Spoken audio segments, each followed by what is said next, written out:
اللہ رب العزت کی طرف سے معافی،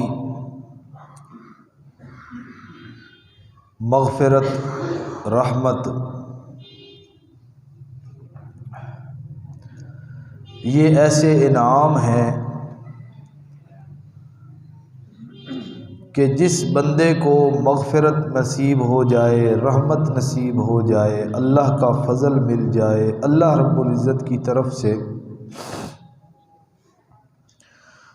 اس آدمی کو اجر و ثواب مل جائے تو وہ بندہ خوش نصیب ہوتا ہے۔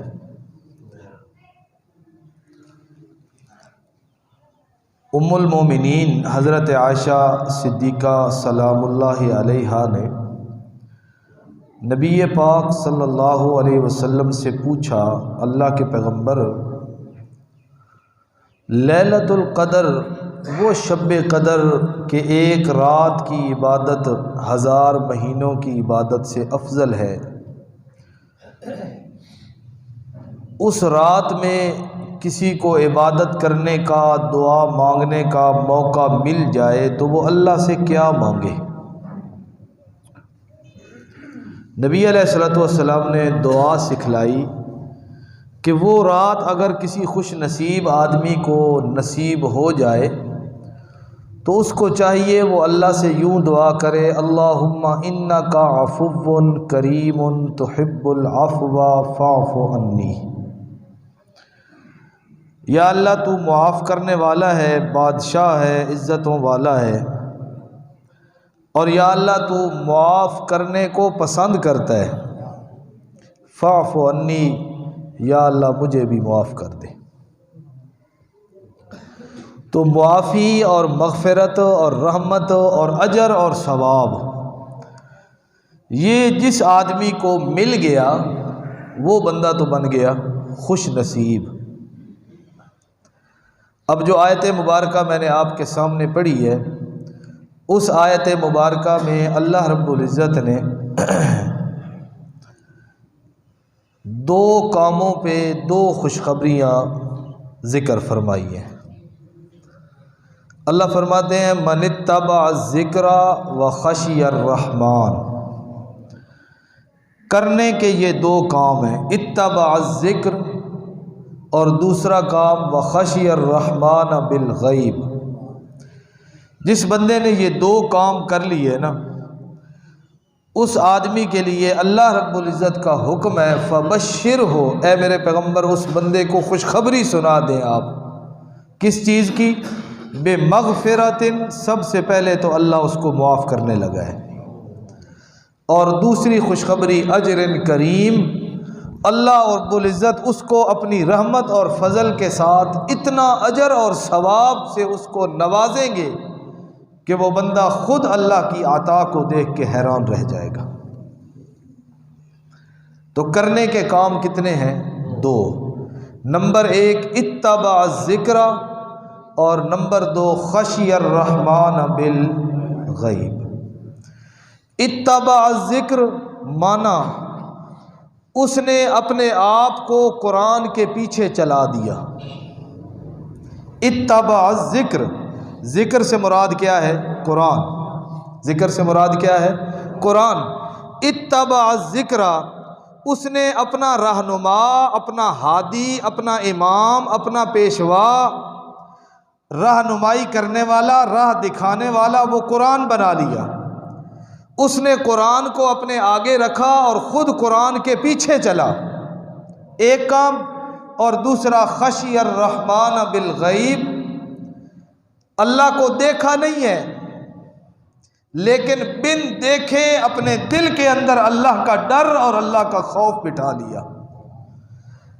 اللہ فرماتے ہیں جس بندے نے یہ 2 کام کر لیے، اپنے آپ کو قرآن کے پیچھے چلا دیا اور اللہ کا ڈر اپنے دل کے اندر بٹھا لیا، اللہ فرماتے ہیں میں اس کے گناہوں کو بھی معاف کر دوں گا، مغفرت بھی دوں گا، اجر کریم بھی دوں گا۔ تو کتنے کام ہیں کرنے کے؟ 2۔ پہلا کام ہے اتبع الذکر، اپنے آپ کو قرآن کے پیچھے لگا دیا، قرآن کو اپنے آگے اور خود قرآن کے پیچھے۔ مثال سنیں،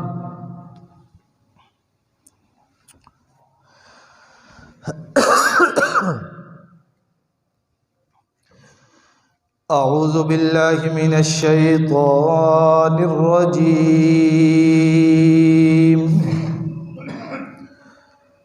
بسم اللہ الرحمن الرحیم،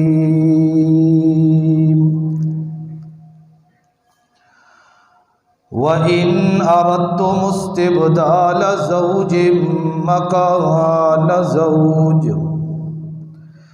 وَآتَيْتُمْ إِحْدَاهُنَّ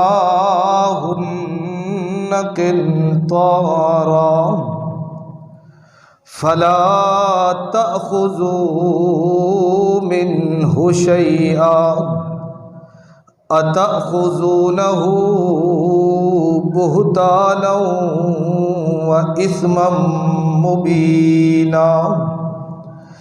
یہ میرے سامنے چوتھا پارہ، سورت کا نام سورت النساء۔ اللہ رب العزت ایک مسئلہ بیان فرما رہے ہیں، اس سے پہلے ایک واقعہ سن لیں۔ امیر المومنین خلیفہ ثانی لا ثانی حضرت عمر فاروق رضی اللہ تعالیٰ عنہ کا دور خلافت ہے، اور حضرت امیر المومنین اعلان فرماتے ہیں، حکم نامہ جاری فرماتے ہیں، میری طرف سے یہ اعلان اور یہ حکم پوری مملکت اسلامیہ کے اندر پہنچا دو۔ کون سا حکم؟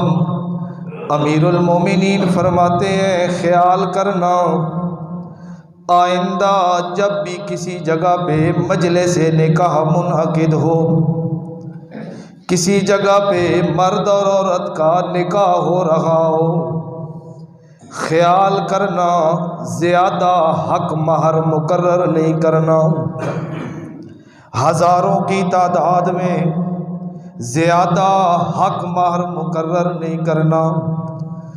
آئندہ اگر کسی نے حق مہر زیادہ مقرر کیا، امیر المومنین فاروق اعظم کا یہ اعلان ہے، اس کو کوڑے مارے جائیں گے، اس کو سزا دی جائے گی۔ توجہ ہے آپ کی؟ حضرت امیر المومنین نے یہ حکم نامہ جاری فرما دیا، اعلان کر دیا، آئندہ کسی بندے نے حق مہر زیادہ مقرر نہیں کرنا۔ اگر کسی مجلس نکاح کے اندر حق مہر زیادہ مقرر کیا گیا، امیر المومنین کی طرف سے اعلان ہے، اس کو کوڑے مارے جائیں گے، سزا دی جائے گی۔ حضرت فاروق اعظم رضی اللہ تعالیٰ عنہ کا یہ اعلان جیسے ہی مدینہ طیبہ کے اندر ہوا، ایک عورت دربار خلافت کے اندر آ گئی، حضرت امیر المومنین حضرت فاروق اعظم رضی اللہ تعالیٰ عنہ کے پاس آ گئی، آ کر کہتی ہے، امیر المومنین اللہ یعطینا قنطارا وتمنعنا، اے امیر المومنین اللہ ہمیں خزانے کی شکل میں حق مہر دیتا ہے، اور آپ کون ہوتے ہیں اس کو روکنے والے؟ اللہ دینے والا ہے، اللہ نے تو کوئی پابندی نہیں لگائی، اور آپ ہیں پابندیاں لگا رہے ہیں کہ عورت کا حق مہر زیادہ مقرر نہیں کرنا۔ آگے چلنے سے پہلے سمجھتے جائیں، امیر المومنین حضرت فاروق اعظم رضی اللہ تعالیٰ عنہ کا دور خلافت ہے، اور یہ ایک مسلمان عورت ہے، لیکن اس مسلمان عورت کے علم و تفقہ کا کیا مقابلہ کہ جس عورت ہو کر بھی اس کو اللہ رب العزت کی کتاب اور قرآن کی آیات کا اتنا علم ہے۔ ایک ہمارے گھرانے کی عورتیں ہیں، جب بھی مل بیٹھتی ہیں سوائے گلے کے، سوائے لعنت کے، سوائے ایک دوسرے کی چغل خوری اور غیبت کے دوسرا کام نہیں ہوتا۔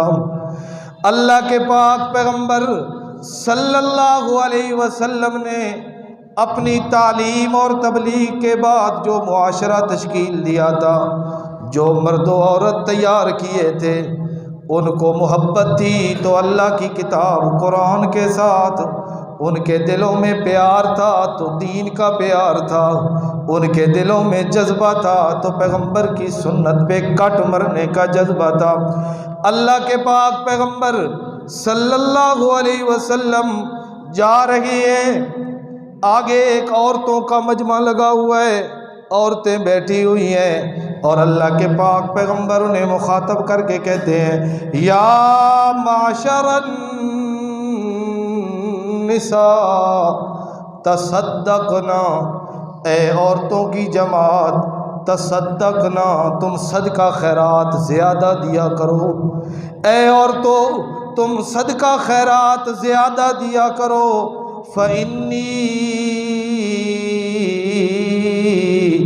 اریتکن اکثر اہل النار، اللہ رب العزت نے مجھے دکھائی ہے یہ بات کہ جہنم کے اندر زیادہ جانے والی وہ عورتیں ہیں بنسبت مردوں کے۔ عورتوں نے اللہ کے پاک پیغمبر صلی اللہ علیہ وسلم سے پوچھا، اے اللہ کے پاک پیغمبر وجہ کیا ہے؟ عورتیں کیوں کثرت کے ساتھ جہنم کے اندر جائیں گی؟ اللہ کے پاک پیغمبر فرماتے ہیں، تمہارے اندر دو جرم ایسے ہیں، دو گناہ ایسے ہیں جس کی وجہ سے تمہارا زیادہ کثرت کے ساتھ جہنم کی طرف جانا ہو گیا ہے۔ فرماتے ہیں اللہ کے پاک پیغمبر، پہلی بات، پہلا گناہ تمہارے اندر یہ ہے، تکثرن اللعنہ، تکثرن اللعنہ، تم لعن طعن زیادہ کرتی ہو۔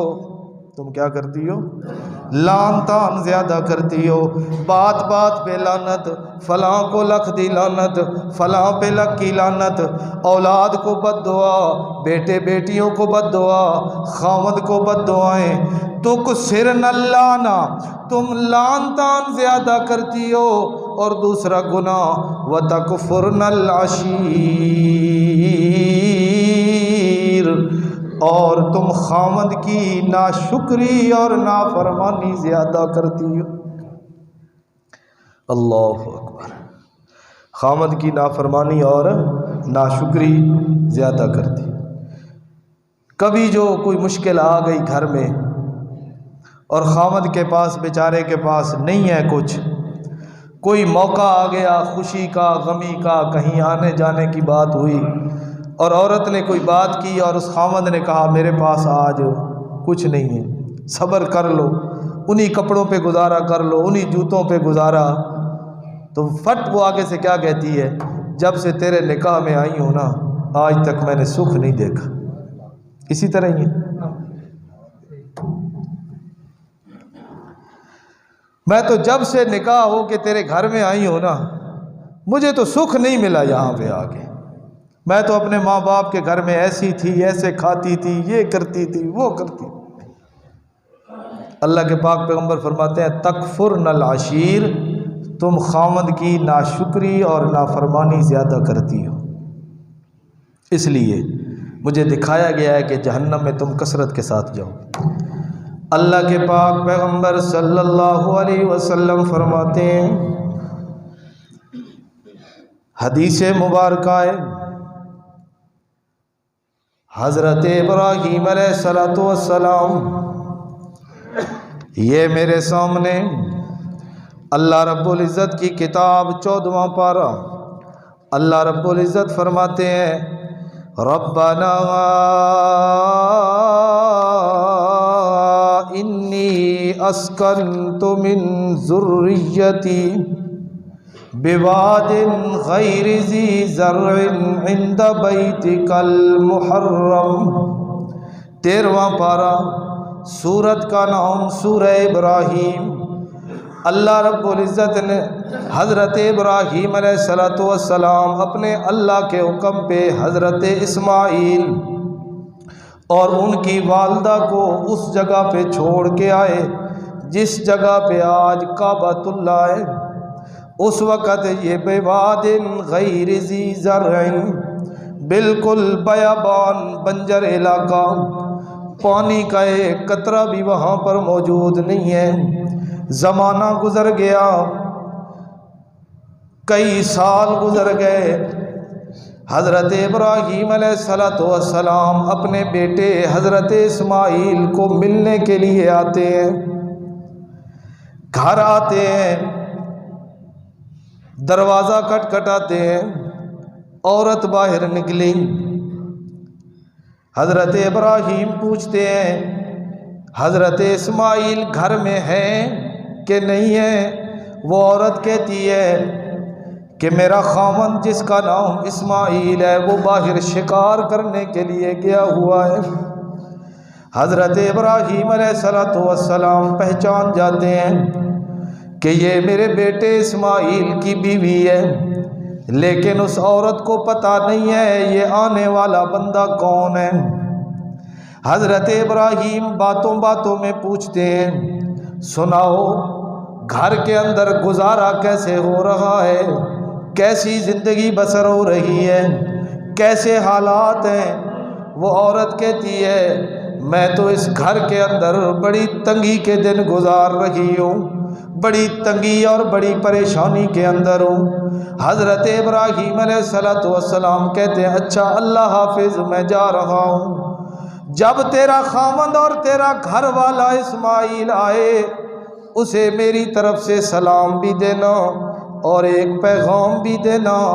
سلام دے کے پیغام یہ دینا کہ اے اسماعیل اپنے گھر کے دروازے کی چوکھٹ کو تبدیل کر دے۔ تھوڑی دیر گزری، حضرت ابراہیم چلے گئے۔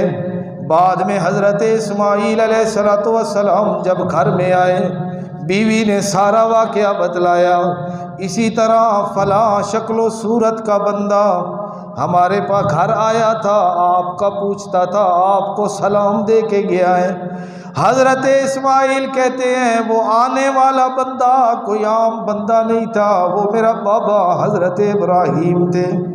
پیغام کیا دے کے گئے ہیں؟ انہوں نے یہ پیغام دیا ہے کہ اسماعیل کو کہنا اپنے گھر کے دروازے کی چوکھٹ کو تبدیل کر دو۔ حضرت اسماعیل کہتے ہیں میرا والد مجھے یہ پیغام دے کے گیا ہے کہ یہ عورت تیرے گھر میں رہنے کے قابل نہیں ہے، اس کو طلاق دے کے آزاد کر، لہٰذا میں تجھے طلاق دیتا ہوں، جا اپنے والدین کے گھر۔ حضرت اسماعیل نے پھر نکاح کیا۔ اللہ کی شان، کچھ عرصہ کے بعد حضرت ابراہیم علیہ السلام پھر آتے ہیں، پھر حضرت اسماعیل گھر میں نہیں ہے، آنے والے ابراہیم ہے، عورت کو پتہ نہیں ہے یہ آیا ہوا ہمارے دروازے پہ کون ہے۔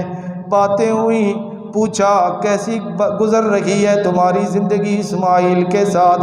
وہ عورت کہتی ہے الحمدللہ۔ کیا کہتی ہے؟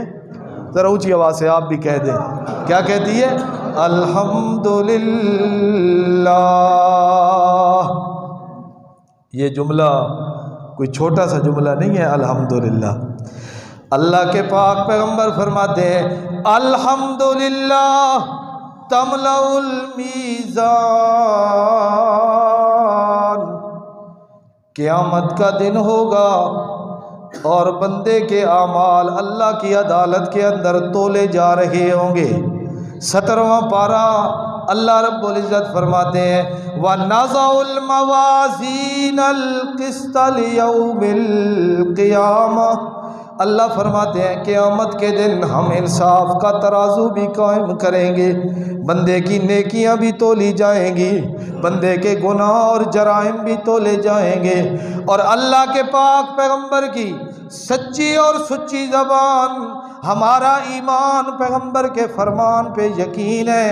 اللہ کے پاک پیغمبر فرماتے ہیں بندے مومن کے نام اعمال کے اندر نیکیاں کم ہوں گی، گناہ زیادہ ہوں گے، اور اس بندے نے یہ جو جملہ دنیا کے اندر بولا الحمدللہ، اللہ رب العزت جب اس جملے کو اس کے نیکیوں والے پلڑے کے اندر رکھیں گے، اللہ کے پاک پیغمبر فرماتے ہیں تملأ المیزان،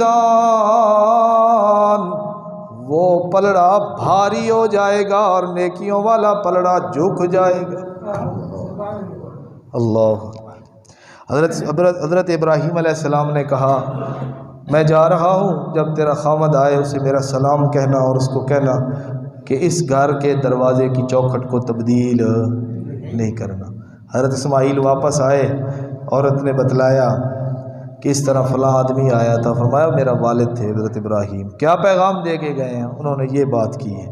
فرمایا پہلی مرتبہ بھی آئے تھے، اس عورت نے ناشکری کی بات کی تھی اور ناقدری کی بات کی تھی، اس لیے میرا والد یہ کہہ کے گیا تھا کہ اس عورت کو اپنے نکاح کے اندر رکھنے کی ضرورت نہیں۔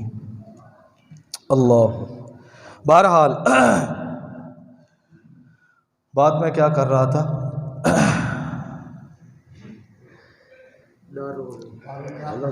حضرت فاروق اعظم رضی اللہ تعالیٰ عنہ،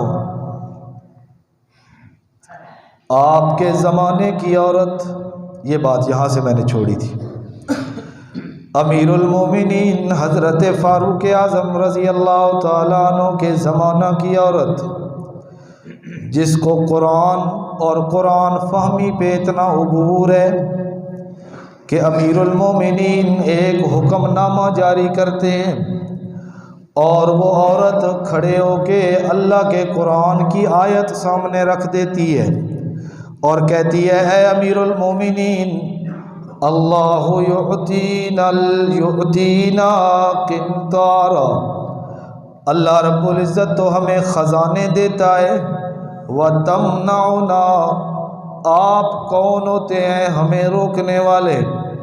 امیر المومنین حضرت فاروق اعظم رضی اللہ تعالیٰ عنہ کہتے ہیں کیا مطلب ہے عورت تیری یہ بات کہنے کا؟ وہ عورت قرآن مجید کی یہی آیت پڑھتی ہے کہ اللہ رب العزت فرماتے ہیں وَإِنْ أَرَدْتُمُ اسْتِبْدَالَ زَوْجٍ مَّكَانَ زَوْجٍ وَآتَيْتُمْ إِحْدَاهُنَّ قِنطَارًا، اللہ فرماتے ہیں اگر تم ایک بیوی کو آزاد کرنے کے بعد، طلاق دینے کے بعد کسی اور جگہ تمہارا نکاح کرنے کا ارادہ ہے، وَآتَيْتُمْ إِحْدَاهُنَّ قِنطَارًا، اور جس عورت کو تم طلاق دینے کا ارادہ کر چکے ہو اس عورت کو تم حق مہر کے اندر ایک پورا خزانہ بھی دے چکے ہو، تو فَلَا تَأْخُذُوا مِنْهُ شَيْئًا، اب تم اس میں سے ایک رائی کے دانے کے برابر لینے کے بھی روادار نہیں ہو۔ وہ عورت کہتی ہے امیر المومنین اللہ رب العزت تو کہتے ہیں وَآتَيْتُمْ إِحْدَاهُنَّ قِنطَارًا، کہ مرد اپنی بیوی کو، خاوند اپنی بیوی کو حق مہر کے اندر پورا خزانہ بھی دے سکتا ہے، اور آپ کہتے ہیں حق مہر جس نے زیادہ مقرر کیا میں اس کو سزا دوں گا، اس کو کوڑے ماروں گا۔ اللہ ہمیں خزانے دینے والا، آپ کون ہوتے ہیں ہمیں روکنے والے؟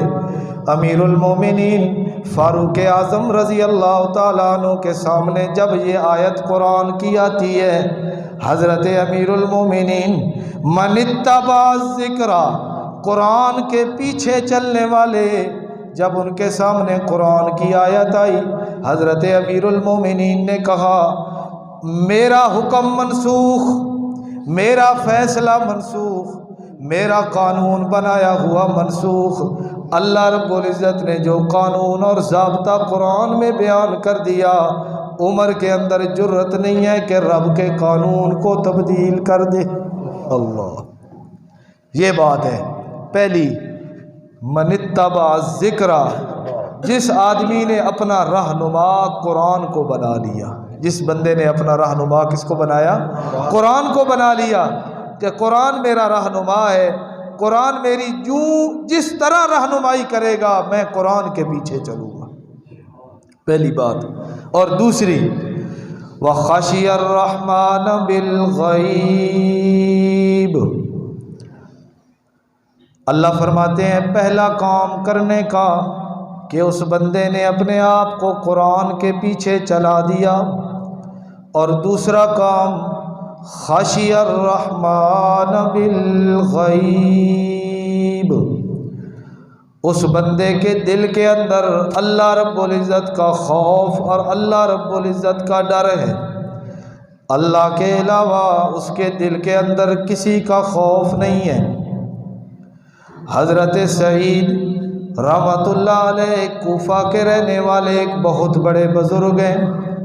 واقعہ بیان کرتے ہیں کہ کوفہ کے اندر ایک نوجوان بڑا حسین و جمیل، اور حسین و جمیل ہونے کے ساتھ ساتھ نہایت متقی، پرہیزگار اور عبادت گزار.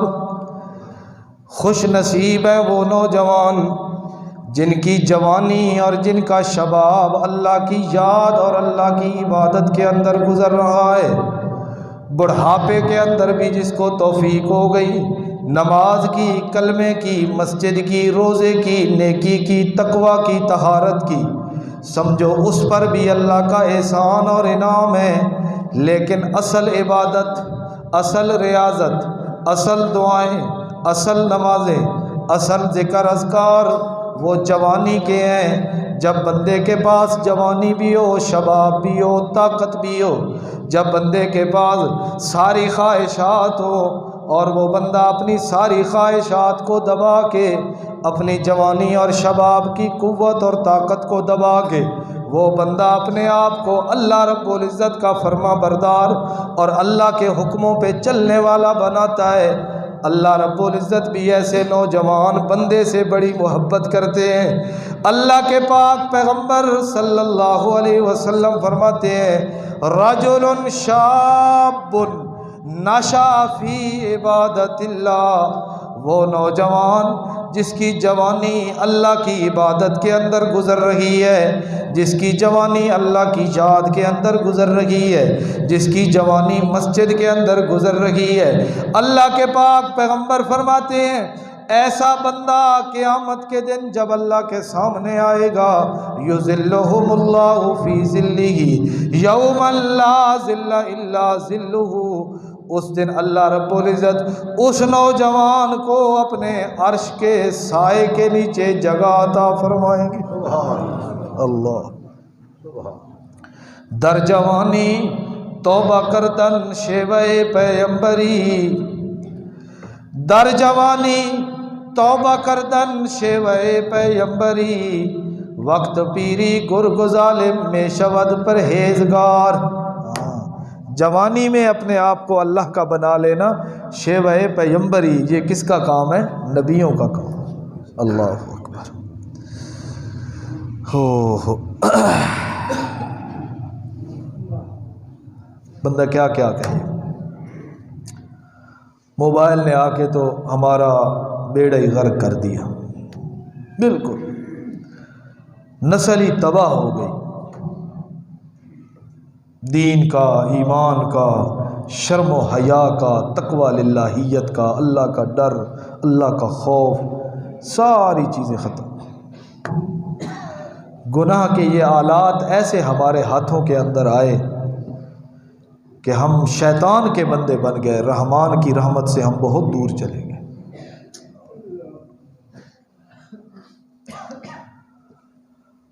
حالت یہ ہے فیشن اور دیکھا دکھائی یوں آ گئی کہ پتہ ہی نہیں چلتا کہ یہ ناچنے کودنے والی لڑکیاں ہیں یا لڑکے ہیں. یہ حالات. اللہ اکبر. بہرحال اللہ تعالیٰ حفاظت فرمائے. اونچی آواز سے کہہ دیں آمین. اللہ تعالیٰ ہمارے دین کی، ہمارے ایمان کی، ہماری عزت کی اللہ تعالیٰ حفاظت فرمائے.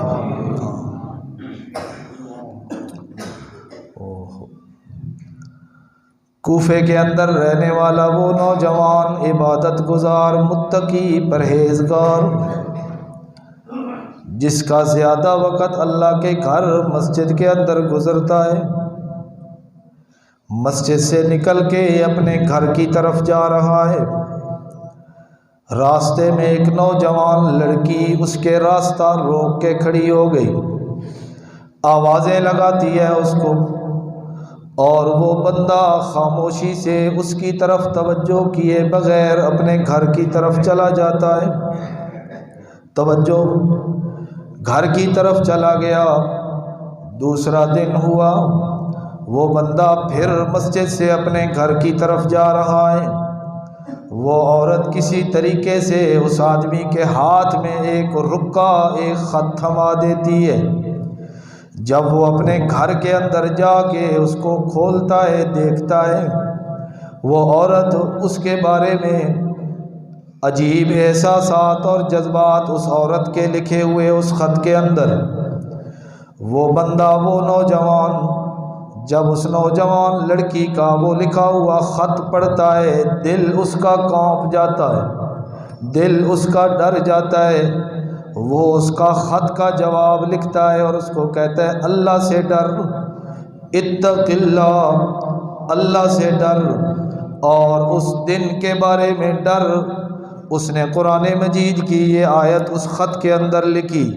یہ میرے سامنے سورۃ النمل ختم ہو رہی ہے، 20واں پارہ۔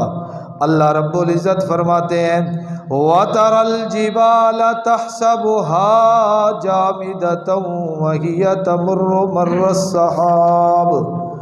وہ نوجوان لکھتا ہے ڈر اس دن کے بارے میں جس دن پہاڑ بھی روئی کے گالوں کی طرح اڑتے ہوئے نظر آئیں گے۔ دوسری آیت اس نے قرآن کی لکھی، 25واں پارہ، سورت کا نام سورۃ الجاثیہ۔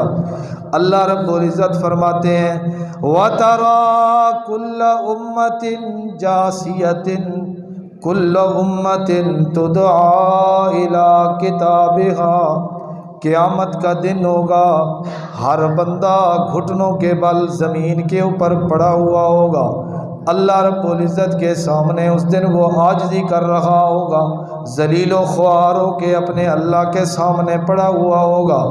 اور تیسری آیت اس نے خط کے اندر لکھی وَأَنذِرْهُمْ يَوْمَ الْآزِفَةِ إِذِ الْقُلُوبُ لَدَى الْحَنَاجِرِ كَاظِمِينَ مَا لِلظَّالِمِينَ مِنْ حَمِيمٍ وَلَا شَفِيعٍ يُطَاعُ يَعْلَمُ خَائِنَةَ الْأَعْيُنِ وَمَا تُخْفِي الصُّدُورُ۔ اے میرے پیغمبر، ڈرائیے لوگوں کو اس دن کے بارے میں جو بڑی گھبراہٹ اور پریشانی والا دن ہے۔ انسان کا دل حلق کے قریب آ جائے گا خوف کی وجہ سے، ظالموں کا کوئی دوست نہیں ہوگا، کوئی سفارشی نہیں ہوگا۔ اور یعلم خائنۃ الاعین، وہ اللہ جانتا ہے اس آنکھ کو جو خیانت کرنے والی ہے، وما تخفی الصدور، اور جو دل اپنی باتیں اپنے اندر چھپا کے بیٹھے ہیں اللہ اس کو بھی جانتا ہے۔ یہ آیتیں قرآن کی لکھ کے اس عورت کی طرف بھیج دیتے ہیں اور کہتے ہیں اللہ سے ڈر، میرے دل کے اندر اللہ کا خوف ہے، میں اللہ کے خوف اور اللہ کے ڈر کی وجہ سے تیری طرف توجہ نہیں کرتا، میرے دل میں بھی اللہ کا خوف ہے اور اپنے دل کے اندر بھی اللہ کا خوف بٹھا۔ اور یہ بات پکی ہے، قرآن کتاب انقلاب ہے، جو بندہ توجہ کے ساتھ قرآن پڑھتا ہے، سنتا ہے، اللہ اس کے دل کی حالت کو بدل دیتا ہے۔ جیسے ہی اس عورت نے قرآن کی یہ آیتیں پڑھی، سنی اور اس آیتوں پہ توجہ کی، اس کا دل بھی ڈر گیا، اس نے بھی اپنے جرم سے توبہ کر لی اور وہ بھی اللہ کی سچی بندی بن گئی۔ اللہ فرماتے ہیں اتبع الذکر وخشی الرحمن بالغیب، جو بندہ قرآن کو اپنا مقتدا بنا لیتا ہے اور اللہ سے خوف اور اللہ کا ڈر اپنے دل میں بٹھا لیتا ہے، اللہ فرماتے ہیں فَبَشِّرْهُ بِمَغْفِرَةٍ وَأَجْرٍ کریم۔ اے میرے پیغمبر خوشخبری سنا دیجئے ان بندوں کو، مغفرت، میں نے ان کے سارے گناہوں کو معاف کر دیا، وَأَجْرٍ کریم، اور اس کو میں اجر بھی قیامت کے دن ایسا عطا کروں گا کہ میری عطا کو دیکھ کے وہ خود حیران رہ جائے گا۔ اللہ پاک عمل کی توفیق عطا فرمائے۔